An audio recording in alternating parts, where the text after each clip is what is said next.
Whether you are fresh out the womb or 99 years old, you're wearing joggers.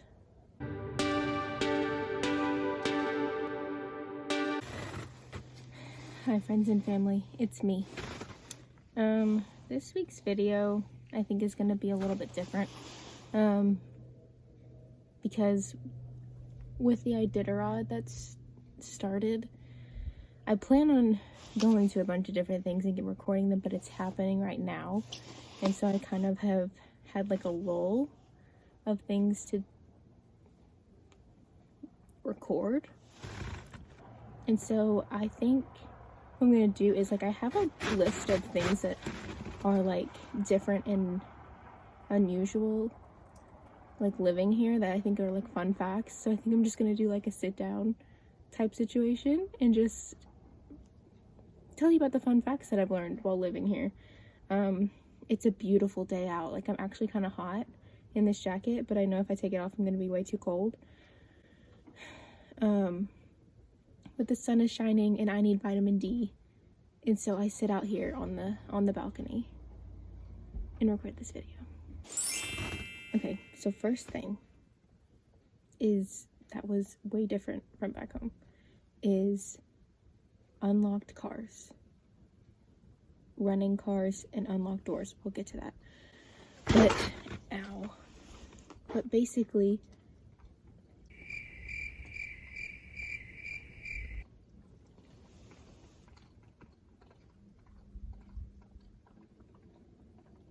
I hear somebody walking,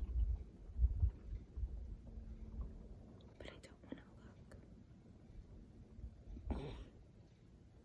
Everyone around here keeps their cars just unlocked, and like when you go into the grocery store, they keep their cars running, which is wild to me. I mean, you know, they should keep it warm, but that's wild to me, and I've gotten used to it. Like, because I mean, really, like, where are they gonna go if they steal your car? You know, there's no roads out of this town. Where are you gonna go? So it makes sense. But so yeah, unlocked cars, and they keep them running like constantly. It's interesting. And then unlocked doors, a lot of people keep their doors unlocked, but not me. I'm still skeptical of people, but a lot of people keep their doors unlocked, and you can just walk right in. So that's another interesting thing. Another thing is joggers. The grip that joggers have around this town is insane. Like the pants, joggers, the pants, whether you are fresh out the womb or 99 years old, you're wearing joggers. And like, I get it, because I'm wearing joggers too. I'm literally wearing them right now. But everybody wears joggers, and it's a thing. It's just interesting because they're not that popular back home. I mean, they are, but they're not. Another thing, like, no cars. All trucks, all SUVs, no cars. I saw one Kia Soul the other day, and I wondered how they got around. Also, another thing about the cars. This might be like a thing up north, but obviously I'm from the south. I don't know what snow is and ice is, but here, like, when it gets below like 10 degrees, like, most people like just keep it plugged in anyways, but you have to like plug in your car to the house to like keep, it does something with the motor, and it like keeps it from not having to, when you turn it on, to like not ruin the battery or the motor or something. But yeah, basically you have to plug in your car and then like make sure you unplug it. I have driven away many times with the cord still plugged into my car, which is not good. But you have to plug in your car when it gets, which is basically the whole time I've been here, but when it gets below a certain temperature. The vents. So you know how like your vents are normally on the ceiling, or like in like older houses they're like on the floor. The vents here like run along the perimeters of the room, like the heaters, like the vents. they like run along the perimeter of the room, like a baseboard almost, and that's where the heat comes out of, which is interesting to me too, because like you can't just like put furniture up against a wall like flush. It has to be out like 2-3 inches because of the vents. It's very interesting.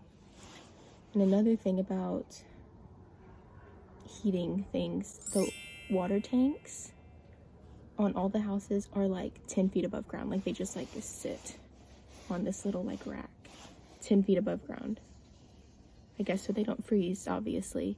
But it's just so weird because it's just like this huge water tank and it's like way up in the air. Speaking of water, no such thing as water waste here. No such thing as water waste because of the water issues that I've had, and because there's like no one living over here. Like for a portion of the time there was no one living like next to me, and so I was the only one running water, and that was an issue because I was only one person, and I don't waste water anyways, because hello, I grew up with Michael Phelps screaming in my ear to turn off the water every time I brush my teeth, you know? And so I'm very much, I just don't use a lot of water. Well, my pipes are frozen twice.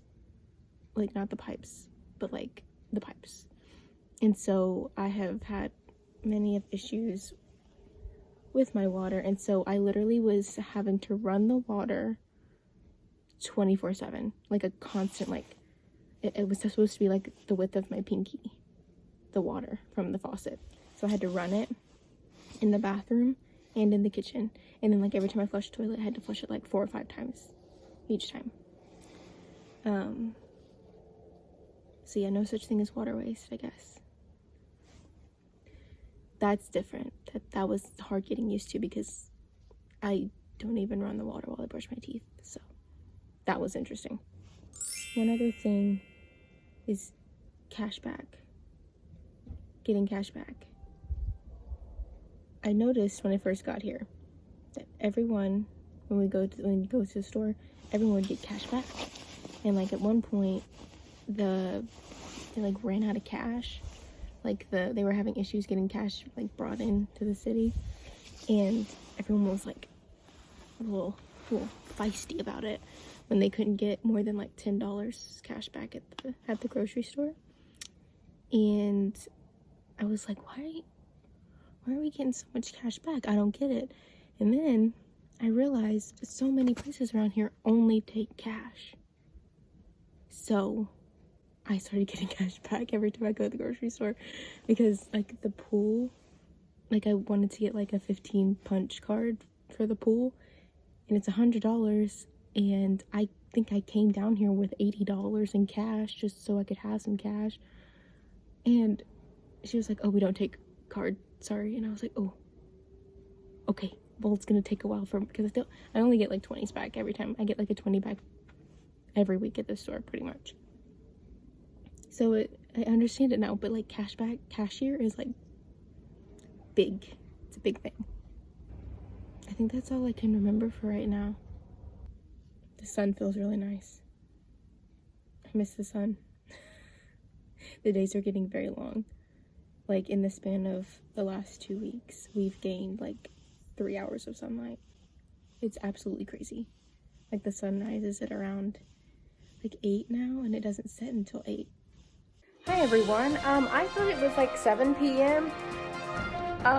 No, it's 9 p.m. right now. And this is, what is this? What is that? It's too bright outside. This is gonna mess up my sleep even more. Oh, and it's only beginning. And it was like 11 to 4 when I got here. I feel like a lizard. This video was probably a little bit boring, but I promise there's going to be more stuff, but I'm kind of in a lull of things to post. I went today because the events kind of started today. The Iditarod has already begun, obviously, but the first musher that's in the lead right now, he's 3 towns over, which means he'll probably be here in like 2 to 3 days, I think. I'm not really good at estimating, but based off of what he's done in the past and how many breaks he's taken so far. I think he'll be here in like 2 or 3 days. And apparently there's a siren. There's a siren when it goes off. So I was told that there is, when the mushers get in, like when they're like 20 minutes out, there's a siren that'll go off. And to like let you know, like 20 minutes before the musher's supposed to get here, there's a siren that goes off no matter what time of day it is, whether it's in the middle of the night or like middle of the day, it'll go off. And that way, like, you can get ready and go like greet them at the finish line essentially. And I was like, well, thank you for telling me that, because if I, like, in the middle of the night, if I woke up to a siren, I would immediately be like, oh, it's a tornado. And she was like, oh no, not a tornado. If there was that kind of siren here, it'd be for a tsunami. And I was like, you didn't need to tell me that. I don't need to know that. I don't need to know that there is a potential for tsunamis here. How do you handle a tsunami? I barely handle a hurricane. But anyways, so the sirens will go off anytime a musher is close. So hopefully I'll get to see a few of them. If it's in the middle of the night, I don't think I'm going to go. Maybe I will. Who knows? But I promise more interesting stuff is coming.